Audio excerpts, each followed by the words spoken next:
Welcome back. We're back with Cryptid Crush. Is still chapter 0, but I'm excited. Hopefully it's enough of chapter 0. I can make a video. If not, we'll just keep going.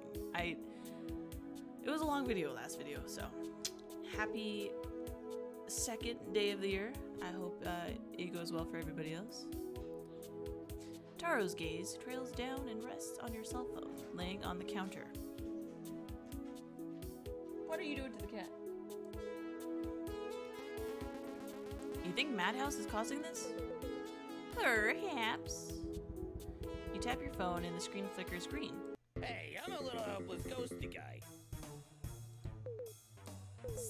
See? Suspicious.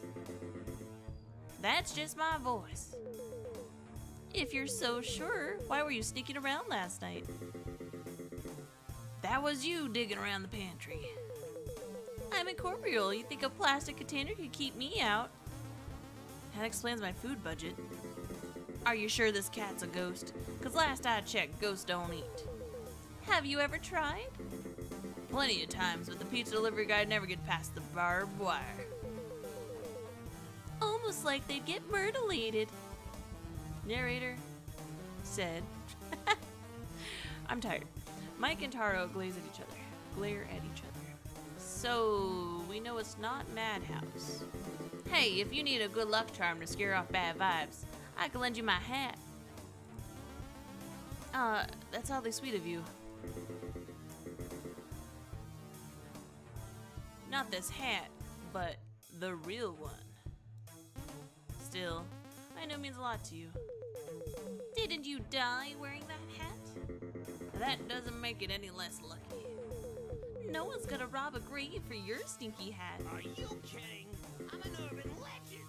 That hat's gotta be worth a fortune. Even more now that I'm dead. I'm certain any charm would do. Where would I find something like that? I mean, I have a lucky feather, but this seems a little more extreme. You're gonna need some big magic. There's plenty of chic boutiques around here, full of shiny rocks and candles. I'm certain they'll have something to ward off those bad dreams. Sounds like a solid excuse to go out. All that flowery junk is fake.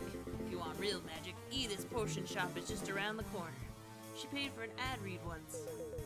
Oh, like that sounds any better. It's worth a shot. Alright, we'll stop by Edith's. Sweet! What about Atlas? Psh, he'll be fine. Scooping up your keys and wallet, you stuff your things into your pockets and head out the door. Yeah, he'll be fine. Oh my goodness, really? Alright, well, we gotta play through chapter 1. That was like 2 seconds. Oh man, I'm mad at myself. Chapter 1, The Leviathan Waltz. As you scroll down the sidewalk, you take in the sights of Longhope's main street. Ornate lampposts, and old maples dot the boulevard, leading you past buildings and shops. It's all surprisingly quaint, with a few cryptids chatting amongst themselves outside a cafe. One of them, a tall, furry person, waves at you, but you quickly look away. Taro, you never told me Bigfoot was real. Trust me, the mystique wears off after a few days. This is life-changing. How's this the thing that leaves you starstruck? You talk to ghosts. You're pals with Mothman. A Mothman. You continue on your way, glancing at the map on your phone. Only 2 blocks to go until you hit the medical center. There's a buzz on your pocket. A text message popping on your cell screen. It's a text message from Jamie. Hello, Rose. I hope things are faring well. Thank you for the lovely yet chaotic evening. I hardly slept a wink. I do find Taro rather prickly, but a friend of yours is a friend of mine. Maybe we could hang out sometime. I know someone who may be able to patch up your car. I certainly owe it to you. You start to text back, and bonk into a tall, grizzled cryptid carrying several stuffed bags of groceries on each arm, like some sort of power move. Sorry. Hey, you're that one guy. Oz, right? I'm getting major cannibal vibes from that mask. Fighting problems? You can't just say stuff like that. Oz leans over and tries to pet the ghost cat, but his hands are full. Determined, Oz shifts the groceries in his arms to free up one of his hands. He sets it back down on the ground and scratches Taro's fuzzy face. Taro swats back with her claws and hisses. Just like that. Taro, be nice. She, doesn't normally scratch. This one's an exception. Scooping up his groceries, Oz scrunches his bushy brows and squints, trying to force some semblance of a smile, but it looks off. Yeah. I really don't know what to say. Ah, shoot, speaking of groceries, I really got a meal prep. I've been living off coffee, peanut butter, and cereal all week, and now I gotta fix my car. And now I've gotta fix my car. Oh. How am I supposed to pay for that? I do like the voice acting. Let me see.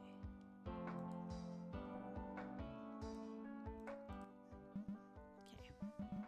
A little bit quieter.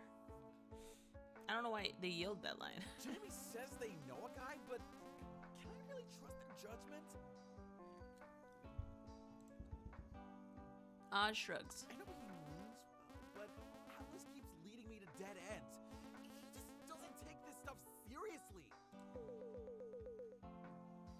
He poked a werewolf with a stick. You think August remembers what happened last night? Uh-huh.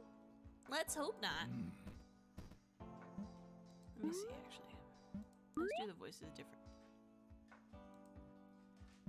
I want to hear that they're talking. Thanks for listening, Oz. Seems I've got a lot in the brain. I've never actually seen a cryptid like you before.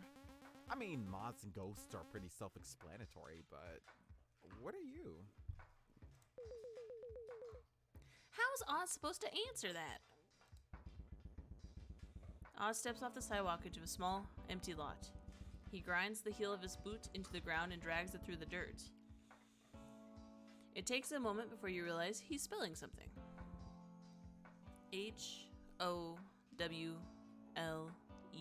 Howler. You think for a moment. You're a vampire? Excuse my dear here. Obviously, you're a zombie werewolf. That doesn't make any sense. Oz lets out a hoarse wheeze and walks off. He seems nice. You follow Oz to the Hocus Health Center and Potions and enter to find an unexpectedly cozy atmosphere. As you walk through the shop, you admire the treasures and knickknacks decorating the stuffed shelves. Hello? Anybody home?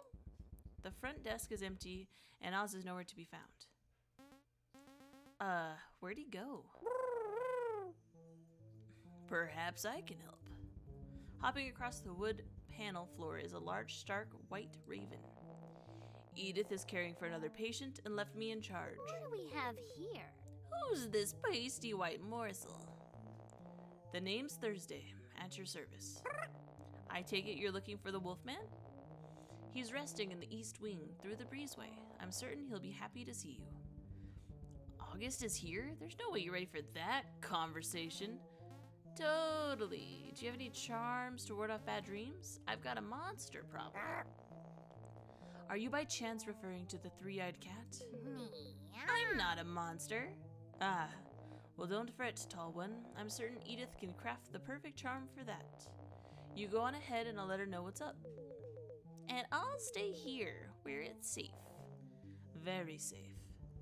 You go on alone, trudging off to the next building. No big deal. You've talked to people before. You slow to a stop at the last room down the hallway, the room August is cooped up in. There's muffled yelling coming from the other side. Do you listen? Yes.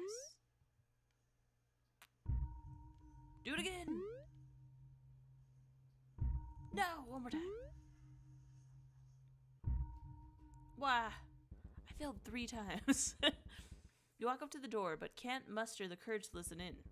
You decide not to pry. Ring a ding ding. After waiting a moment, your phone buzzes. Ring a ding ding. Ring a ding ding. Ring a ding ding. Ring a ding ding. Dong. It's Atlas. Thank God. Some semblance of familiarity. Have you seen a big guy with horns and huge chompers? Like I'm talking spiky. Hey, look who's finally up and at 'em. But no, I haven't seen anyone like that walking around. Have you happened to check the sewers? Any crypts, perhaps? Since I am neither vampire nor sewer gator, no. Would you like to? Check the sewers, I mean. Gross. Okay, just keep your brain peeled. I'm starting to freak out. Big spiky guy. I got it. Great. Thanks, I appreciate you. Stay safe. Take care. Wait, is everything okay? Yeah, it's all good. The call ends abruptly. He does this every single time. You hear the sound of footsteps coming towards the door. Storming out of the room is a young woman with a wild red hair and a black beanie. You walk up to August's room and knock on the door. You hear a loud crash and the sound of claws slipping on the tile. Gruh? Huh? You feel like you're interrupting something. Hey, I wanted to say hi and apologize for running you over. Hey, don't worry. I was already a wreck. You frown. Just tell me you didn't hear that. Nope. I'm guessing that was your sibling? Little sister, yeah. She's got a lot on her plate with school and family stuff. Ow. I can imagine. Have you seen Atlas? Was he with you? Yeah, he stayed over at my place. Man. I guess that was the last straw. Especially after the Stroganoff incident. The what? You choose to keep that thought to yourself. Atlas doesn't want to listen to me. What should I do? Don't overthink it. I wouldn't worry too much. If there's a real problem, I'm sure Atlas would approach you first. Yeah, you're probably right. He's always been 2 steps ahead of me. Thanks. So, do you need something? August backs away, eyeing the nearby window. I was in the area, so thought I'd check in. I appreciate it. I should be heading home before lunch. That fast? I gotta get out of here before the doctors come back. Oz?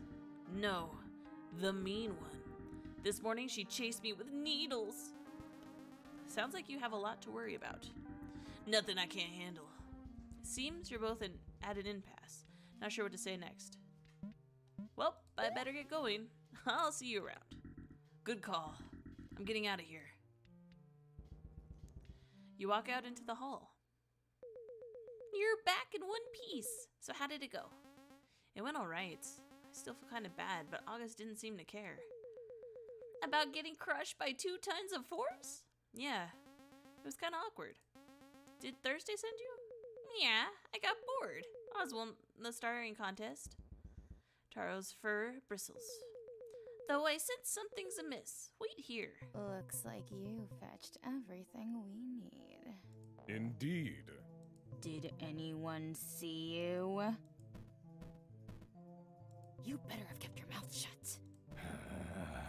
Shoot. Sorry, I didn't mean to. Did you contact the others? Yes. And now, we wait. Saturday night. What are you talking about? It's nothing. Uh-huh. Nothing, huh? Then what's going on this weekend? Ozzy. Get her. He's so cute. No, don't get me. Just kidding. Ozzy wouldn't hurt anybody. Right, big guy?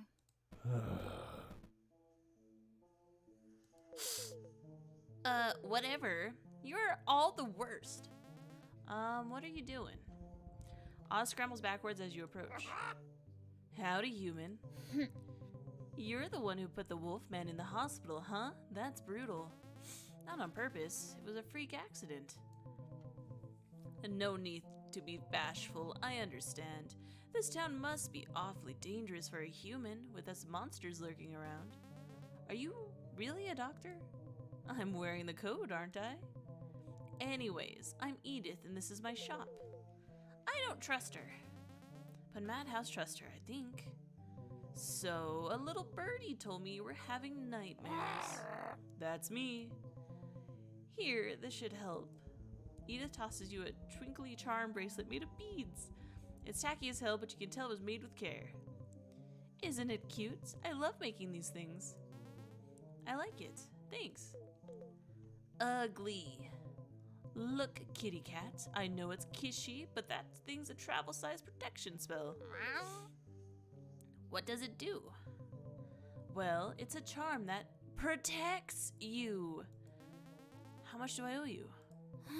Oh, let's just say you owe me a favor. Money doesn't do much for me. Oh, alright, if you're sure. Speak for yourself, Edith. I love money. Oz nods in agreement. Ignore them. Thursday thinks anything shiny is gold. Oz, well, who knows? So you three work together? We're associates. Youch, that's it. You just have to ask. Why are you helping me? The boys threw in a good word, even if you refuse to sign any paperwork. Besides, I've never seen Ozzy this chatty before. Seriously though, you better get out of here. This is cutting into my lunch break. Hey boss, your wolfman escaped. Don't word it like that. Tara, what happened back there? You seem startled. Edith sicked her lapdog on me. Seriously? Don't worry, he didn't stand a chance against me. You're adorable. So where's Mike? I was hoping he'd make the first move. You tap the screen of your phone and it flickers green. I chickened out. Chickened out? I can't face Edith. I look like a boiled legume. Legume? Legume? Don't say that. Would she even recognize you? Probably not. But forget it. Who cares? Relax. You just ditched your job. Change is bound to be scary. Why do you think I nap all the time? Because you're a cat? No, it's because the world's exhausting. You'll figure things out. And no, you're not a boiled legume. Legume? How do you... L-E-G-U-M-E? Legume? Legume. You're a tennis ball. Thanks. Let's keep walking. You pass through the empty city square and come to a stop in front of a tall, red-bricked building. Through the glass door, you catch a glimpse of a figure dressed in a brightly colored cloak pushing a cart full of books through the lobby. Cute. They got a library. Don't be fooled. Libraries are a treacherous labyrinth. Without a specific goal in your heart, you'll be lost in a maze of books. Bad experience? Nah, I've never actually been in here. Then let's check it out. Entering the lobby, you're welcomed by a hushed peace and contemplative quiet. The front desk is tucked off to the side, unmanned. To the other side is a framed map of the library's layout. The map makes it appear much larger than the outside would lead you to believe. So where to go first? The town archive. No Minotaur can find us in there. They might have an article about me. You'd have to be relevant for that. You walk down a set of stairs into a dark, sectioned-off area labeled Archives. Shelves line the small space. A table rests in the center of the room, covered in scattered papers, notebooks, and diaries. Looks like somebody had the same idea. Yeah, and they left a mess. Let's take a look around and maybe put some things back. I'm on it. You sort through the books and papers on the table, and several things catch your eyes first of what's being open newspaper. The O'Malley Monster, a menace on campus, as if finals week couldn't get any worse. There's been reports of a monster roaming the school grounds. Not just any monster, but a wild-eyed, raggedy beast with iron teeth and a wail like a tornado siren. One student claims they saw muddy handprints tracking through the co-ed dorms. Campus security's brushed it off as a lost black bear, but last I checked, bears don't have dorm keys. The professors are scared, freshmen are petrified, and the howling hasn't stopped. How was anybody supposed to wrap up fall semester with a monster running amok? Want my take? This is some elaborate prank by some loser looking for attention. Try not to give it to them. You turn the page and see a rough photograph of a monster peering out from behind a half-open window. Oh no. You return to the main pile, checking if anything else might interest you. werewolf, and new magics. Star marks, known as etches, are magical tattoos inked onto a werewolf's skin. The most common place for an etch is between the shoulder and the forearm, acting as a shock guard and easing the physician's physical strain of a lunar curse. Reading is very hard. This magic isn't without pushback, however. Some werewolf take issue with the etch, claiming it reduces endurance needed to shift. Keeping a clear head under the effects of the moonlight is considered a feat of strength. A shaggy fur coat easily masks these markings, making it difficult to tell who's the real lycanthrope. I'm focused. Yes. You return to the main pile, checking if anything else might interest you. Aha! A hefty textbook catches your eye. A black tome etched with gold and red thread. Lucky find. You pluck the black book off the shelf and admire the handiwork. The face of a large bat, jaws agape, is delicately embroidered on the tome's face. The edge of each page dyed a shiny red. Citizens of the underworld. Devils are considered a high class, haughty demon subtype. Much like their vampire counterparts, devils hunger for life force and tend to keep to themselves. Unlike vampires, however, devils are known for their horns and wings. Both require proper care. With the right tools can be styled. Good as new. Gold horn etching and antler jewelry are rather popular amongst the younger devils. Do be careful. If a horn is snapped, the break is painful and permanent. The book yanks itself out of your hands and slams shut. You return to the main pile, checking if anything else might interest you. Anomenon. Humans talk. They talk a lot. And whether it be by their own volition or a cacophony of wills, someone is bound to listen. Most revel in the act of playing the part. It's why they're here after all. While others choose to flee, ultimately rejecting the wishes of humankind and living cut off from the world. These outsiders are called cryptids, elusive anomalies shaped by the world's whispers, perhaps born from a dying god's prayer or terror in reality. Oh, right. You gotta reply to Jamie's text. You respond with a simple smiley face and a thumbs up, keeping things short and sweet. Boo? Wah! You look around and find the papers and journals have been neatly tucked away. Oh, hey, did you put them back in the right spots? Nope. So, did you find any articles on me? No luck. Bummer, guess it was worth a shot. If it's that important to you, why not ask the librarian? True. All we gotta do is find them. Somewhere. I'll scout on ahead. Taro fades out of view, leaving you to wander the library aimlessly. Madhouse was right. You're totally lost in the labyrinth of a library. You know, I tried writing a book once. I thought it'd be a great way to get the thoughts out of my head, but I couldn't hold a pencil. You give Madhouse a sad look. No, it's cool. That's how you got my telekinetic powers. Ghosts don't have that ability from the start. A specter derives their power through dissonance, so I'd imagine it'd take years for a skill like that to manifest. Oh, not to pry, of course. Whoa. Who the heck are you? Why, I'm the librarian. You can call me the Goat Man. She's adorable. There you are. I thought we'd be trapped wandering here forever. You got lost? I knew I should have required emergency whistles on entry. Sorry about that. I haven't gotten around to updating today's map. Can I help you with anything?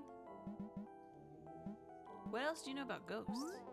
Most specters love passively wreaking havoc, quietly but just enough to irritate you. But if you manage to befriend one, they're great for countering the summer heat. And they glow in the dark when they're happy. Isn't that adorable? Gosh, I'm a little jealous. What do you mean today's map? This building loves scrambling its layouts on the daily, which makes our jobs an absolute nightmare, but I live for the challenge. Yes. Yeah. No unworldly magic can dissuade me. So don't hesitate to ask for directions. Gotcha. What are you? Why, I'm a dreadful and fearsome devil. You can tell by my lovely wings and horns. Or what's left of him anyway. Isn't Jamie a devil? I think so. Let me guide you rascals back to the front desk. Goat Ma'am takes you through the library, ducking and weaving through all the aisles. She's fast. Psst. Would you ask the nice lady how to get my body back? Your body? Ew, not that one. Sure, I'm desperate, but not enough to warrant crimes against nature. Well, if we had enough toothpicks, I could sculpt you something out of lime jelly. You do that for me? Goat Ma'am, how would a rogue ghost go about regaining, let's say, their limbs? Necromancy's out of my jurisdiction, dear. Not like that. Oh, thank goodness. Is there a way to, like, glue him back together? Well, the best thing one can strive to find peace and move on. Not happening, Granny. It is not a spirit's goal to find eternal rest. You should take the time to reflect.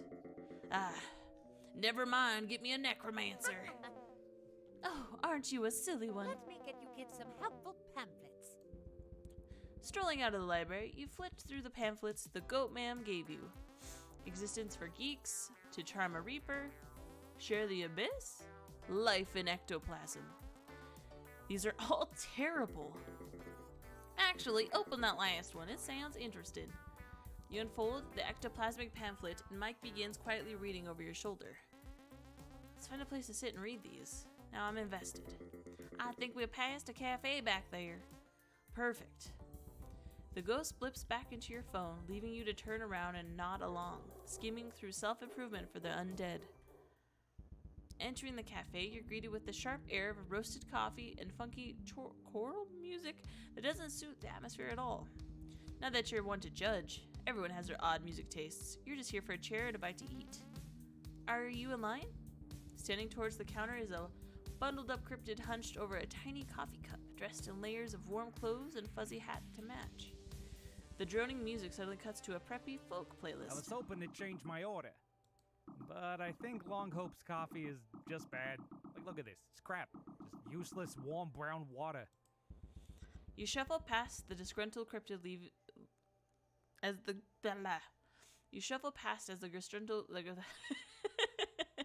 You shuffle past as the disgruntled cryptid leaves the shop. Welcome. What would you like to order? Abyssal cold brew is half off. Jamie? The towering demon freezes up on the spot, and their cheeks flush a bright blue. No. Please, look away. Oh. Begone, human. Gaze not upon my wretched form.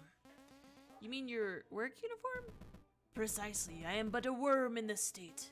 Hey, if it's too awkward, I can come back when you're on lunch break. No, I must be strong. I'll have a chai latte and a croissant. You could save $2 if you ordered an abyssal cold brew. Sure, if you recommend it. No, it tastes very bad.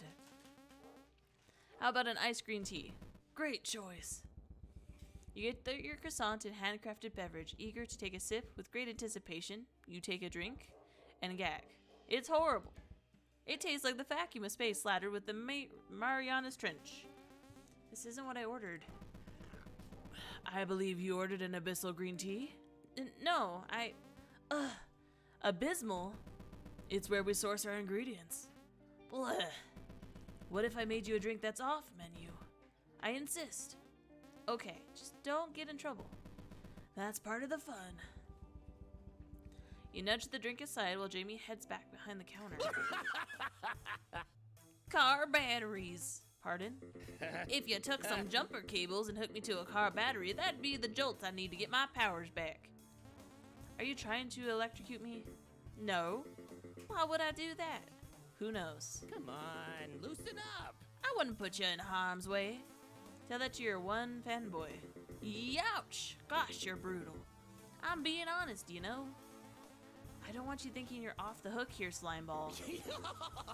And a cute nickname? Does that mean I get to call you Meatball? No. Seriously, you got enough work to do. Whatever. Geez, what's his problem? It's like he wants conflict. Back in the kitchen, the devil's brewing something truly unholy. And sure, they'll throw in a roasted veggie panini on the side.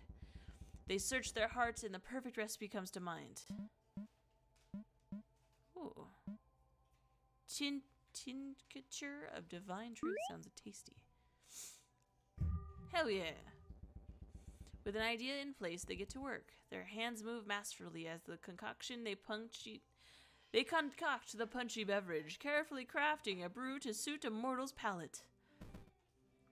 Here. Jamie slides the cup across on the counter. Hope you enjoy. It's a bright, peachish beverage that would look tasty, but the fact that it's slightly glowing a divine radiance is mildly unsettling. You look up at Jamie, who stares back at you expectantly. Surely, if they're confident in it, you should be too. I don't know, I'm struggling so hard right now, I'm sorry. It's rich, almost like a hot cider with apple and lemon. It fills you with a mellow warmth like any good tea should. Yum! You give Jamie your thanks and leave the cafe. You head outside and find the perfect bench to rest upon. With sustenance in hand, you decide to crack open the trove of pamphlets you were given. Each of them seem to be about... oopsie. Self-defense? Kind of strange that the goat mam's first thought would be on how to use your brains, charming a cult to kick ass, but to each their own. Maybe you could use these if anything like that madhouse debacle happens again. You could take a nap right about now. Maybe ghosts do leech off life's force. That'll explain why those two are so clingy. Leaning back, you fold your arms and bow your head, letting your eyes flutter close. It's nice feeling needed, even if it's for cat food. There you are! Speak of the devil herself. Taro. You left me to rot! That googly-eyed goat wouldn't stop asking me questions. Oh, a three-eyed cat. I've never heard of a guardian angel. May I hold your little paws? Not with those creepy mage hands. No, I'm sorry for wandering off without you, Taro. I figured you wanted to go off and do your own thing. Typically, yes, but on my own terms. Now carry me. You scoop up Taro and give Atlas a call. He's always been your go-to guy for anything, really.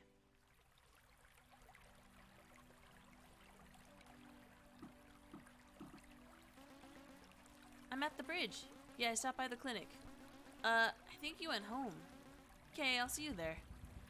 The bundled up cryptid catches your eye. They seem lost in thought, gazing out across the water. Feeling a twinge of worry, you quickly cross the street and call out. You alright? The stranger digs around and pulls out a chunk of granite stone. Granite stone. Tied around the stone is a string of woven green clovers. I'm tossing rocks. He hoists it up and tosses it off the bridge, watching it plummet before plucking it into the water. You want to try? The cryptid offers you a mossy rock wrapped in grass and yellow wildflowers. Why exactly? He tosses another stone, this one wrapped in twine and maple leaves. There's a goddess sleeping at the mouth of the river. So I'm trying to wake her up. I got questions. Weirdo. How do you know she's down there? She tore a chunk out of me down in the bay. Apologies, ma'am, but frog legs are off the menu. Oh, you thought he was joking. Sorry, I'm still getting used to life here. The name's Robbie. You can keep the rock. Are you new? Very new. I washed up on the beach like a piece of soggy driftwood. That's a real fairy tale entrance. Maybe fate brought you here.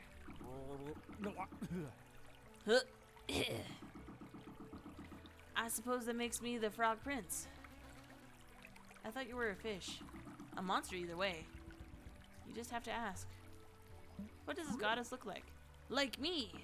Green, long fins, awfully territorial. Like a little slice of home. So what's your plan now? Hitch right out of town, find a nice pond, and hibernate till spring. Do cryptids generally hibernate?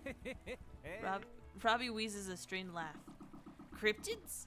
Is that what you folks call us? Like I'm some kind of space alien? I figured it was an umbrella term. That's hilarious. And not at all like what they call us back home. Which is... Eek! Get away, you monster! That's terrible. Psh, doesn't bother me. Or that's what I would say if it didn't actually bother me. Well, I think you're a pretty cool frog prince. Wow, you think so? Do you have a place to stay? I'm squatting in some greenhouse I found. The humidity's easy on the gills. two you gaze out over the river, hoping some water-breathing dragon would burst from the waves, but nothing happens. With a curt nod, Roppy disappears. Hey, What up? I was wondering when you'd show up. What's up? I think we discovered a new type of possession. Oh, yeah? I'll call it paranormal poisoning, complete with alliteration. Cool, right? By the name alone, I'm guessing it's some sort of supernatural leak that bleeds into someone else's life essence. Bingo, you're pretty sharp. I made that up. Oh. God, don't screw with me. Okay, continue. I'm listening. So paranormal poisoning isn't absolute possession, but rather a weaker indirect influence, like keeping a haunted doll by your bedside, or drinking a can of haunted soda. You got it! How'd you figure this out? Dots. Taro, can your buddy and I talk in private? What? You two need some alone time? I'm just teasing. You two get along now. I'll meet you back home, human. Oh, and she's gone. What do you want to tell me? Well, when I close my eyes, this happens. Alice squeezes his eyes shut, and when he opens them, they're sharp green with a faint glow. I'm sure it'll wear off soon, but I'm keeping an eye on it. You're still possessed? Alice, how are you functioning? Willpower, baby. I'm taking you to the doctors right now. I'm calling poison control. No! Chillax. Let's not pass up this glorious opportunity. I've got to show you what I can do with this first. Fine, but I'm not happy about it. I knew you'd understand. I'm gonna lose it. So, wanna join me and look around town? You're still looking for a toothy, spiky guy? With no eyes. Aren't you just describing Madhouse? Nuh-uh. So you wanna come with me? Sure. Be good to catch up. Great, let's go. How's the Atlas household? We're doing good. I'm in the middle of negotiating a family chore chart. No, I mean back home. Homesickness. With your dad. I just needed to leave. What happened? I thought your dad was cool. I had a vision, like a bad one. Did you tell Atticus about it? That's the thing. I think he was the... I shouldn't dwell on it. This is the Mothman we're talking about. So what about you? How are you liking your new home? What happened to your dad? Huh? Nothing happened. It's a vision. Besides, isn't this something you should worry about? You're nosier than I am. Atlas, if something's bothering you, you can talk to me, man. Look, it's better with me out of the picture. Atlas, come on. I'm bad luck. No, you're not. Phew. Bzz, bzz. Pardon me. Atlas turns away and plucks his phone out of his neck fluff. Phew. It's just August. Atlas, where were you? Jeez, could you talk any louder? Slept in. Yeah, I was gonna call you. Do you need a change of clothes? Alright, I'll be home for dinner, okay? Sorry about that. Dude, I can't believe you're living with him. Jealous. A tiny bit. You and I are neighbors. That's basically planet roommates. This is true. Besides, I'd be a terrible roommate for you. I'm loud, I hardly sleep, and I'm like super grouchy. But those are things I like about you. Yeah, 'cause you're not living with me. True? Seriously, you're looking for my dumbass brother, not me. I don't know you squat. So get lost before I kick your ass, old man. Who are we playing at? Hey, Hazel! Huh? What do you want? Looks like we come full circle, huh, Oz? You're conspiring with the enemy. The what? The enemy. So what do you want, Feathers? You're gonna be late for dinner. I'm staying at a friend's place. Did you let August know? Nah, he can shove it. Aw, geez, what happened? Gus was a total unapologetic crybaby at the hospital, literally freaked at me for being worried about his stupid ass. It's ticking me off. He seemed pretty on edge when I stopped by. Geez, I'm glad I don't have siblings. Most of us aren't so lucky. God, that's not true, I'm just annoyed. I get ya. Sometimes Rose and I argue, but we always work it out. Usually. So you're Rose. I've heard a lot about you. We could talk to Gus together. Then you could blame everything on me. Thanks, bro. Hazel walks away. She called me bro. Hehe. Hey, I'm gonna head home, but thanks for today. And for letting me crash at your place. Alice zips up into the air and soars away. You wrap up the day with a nature walk around the lake. Strolling behind your apartment, you follow a footpath cutting through the thick bush, leading down into the water. The sun begins to set over the mountains. You hear the waves lap against the shore and feel a cold breeze nip your ears. The temperature certainly drops around nightfall. You walk the rocky shore, taking in the scenery as you go. Maybe it's nature's charm talking, but you feel at peace. A pair of leather boots sits at the water's edge, a rolled up piece of paper poking out of one of the shoes. You wander off and examine the misplaced gear. Did somebody lose this? You lean down and snatch the parchment out of the boot. Unfolding the makeshift scroll, you realize it's a torn page from a wordy textbook. Certain passages are circled in red pen. It's no treasure map, rather a passage describing aquatic monsters across the world. This could be a clue, your adventurous spirit declares, hastily crafting a wild story behind these misplaced boots. Kersploosh. With a gasp, you see a sleek, shimmering emerald tail breach the water. You scramble for your phone. There's no way that's a whale. It's gotta be her.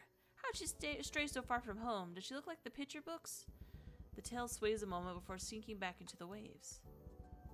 With a wistful sigh, you stuff your hands in your coat pocket and head back. After returning home, Atlas tucks himself away into the attic to work away at a broken-down radio. Some time passes, and soon after, there's a knock on the Mothman's door. I saved you a plate from the fridge. Oh, wait, sorry. This is the brother. I saved you a plate from the fridge since you couldn't come down for dinner. Oh, sorry, I lost track of time. What are you doing? Trying to get this freaking radio to work? Want me to take a crack at it? You'll break it. August sits on the edge of Atlas's bed, folding his arms behind his head and falls back into the comforter. You're probably right. I'm sorry about last night. I should have stayed with you when you were hurt. It's okay. I was rather unpleasant back there. August seems hesitant, his words hiding what he really feels. You think you could run some errands while I'm out tomorrow? I need you to pick up some fabric, then swing by the pharmacy for me. Sounds boring. Consider it a second chance after last night's kerfluffle. I mean, it's kinda, sorta slightly your fault for trusting the scatterbrain. Don't say that, Atlas. Sorry. I like having you around. You just gotta step it up. Set a good example. So no more all-nighters, got it? Yeah, sure. When you wear shirts that actually fit. Ha! Now come downstairs. June wants to show you the jigsaw puzzle she's been working on. Hey, Gus? August glances over his shoulder at Atlas, holds out the portable radio in his wings. Could you fix this, please? I'll see what I can do. The two make their way downstairs.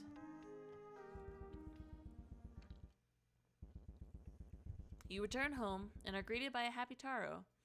You scratch under the cat's chin and she rubs her face against your open palm. Following your usual evening routine, you fix yourself dinner and settle down for the night. Finally in bed, you find yourself twiddling the charm bracelet between your fingers you had been gifted. You roll onto your back and examine the wooden beads. I wonder if this thing will actually work. You tuck the charm under your pillow.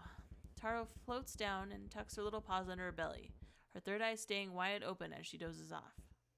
Spooky. Some time passes, and a voice cuts through the dark. Hey, you still awake? Yeah. What's on your mind? So I was thinking. I bet you was a musician before all this, a real star chasing his dreams on the West Coast. I fought skeezy managers through parties and... Dude, you are probably a prom DJ before Elkhorn Station. I would never. You snicker. What about you? What pays the trespassing fines? Well, I worked at an electronics store, then part-time at some seasonal haunted house. Also, I've never been caught, so shh. Haunted house, huh? What, you like a theater kid or something? Band kid. I played the saxophone. Oh my gosh, me too. Probably. Ooh, what did you play? Oh, you know, Madhouse is the bass guitar guy. 'Cause the sky's the limit when you're making shit up. You really don't remember anything. Nothing outside the station. But that's okay. I feel like we're close to breakthrough here. I had fun today. So, thanks. Night, band geek. Good night, Rockstar. You finally drift off to your sleep.